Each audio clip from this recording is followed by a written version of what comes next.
বসন্তের বিদায় ঘন্টা এবং প্রাক গ্রীষ্মের শুষ্ক দাপটের এক মিশ্র প্রতিফলন লক্ষ্য করা গেছে। আজ সর্বোচ্চ তাপমাত্রা 32 ডিগ্রি সেলসিয়াসের আশেপাশে ঘোরাফেরা করবে। আর্দ্রতার মাত্রা 22%। রাতের তাপমাত্রা 19 ডিগ্রি সেলসিয়াসের কাছাকাছি থাকবে এবং বৃষ্টির কোনো সম্ভাবনা নেই বলে জানিয়েছে আবহাওয়া দপ্তর। কলকাতায় আজ আবহাওয়া বসন্তের বিদায় ঘণ্টা এবং প্রাক গ্রীষ্মের শুষ্ক দাপটের এক মিশ্র প্রতিফলন। আজকের আবহাওয়া মূলত প্রখর রৌদ্রোজ্জ্বল এবং আকাশ সম্পূর্ণ মেঘমুক্ত থাকবে বলে পূর্বাভাস দেওয়া হয়েছে।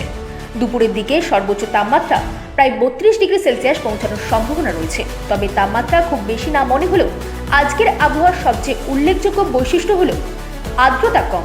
বাতাসের আর্দ্রতার পরিমাণ মাত্র 22% নেমে আসায় কলকাতার চিরাচরিত ভ্যাপসা গরম বা আঠালো ঘামের অনুভূতি আজ থাকবে না, বরং আবহাওয়া বেশ খটখটে এবং শুষ্ক অনুভূত হবে। পশ্চিম দিক থেকে প্রতি ঘন্টায় 4 মাইল বেগে বয়ে আসা শুষ্ক বাতাস এই রুক্ষতাকে আরো বাড়িয়ে দিচ্ছে বলে আবহাওয়া দপ্তর সূত্রে জানা গেছে। Bureau report, রাতদিন news network. দীর্ঘ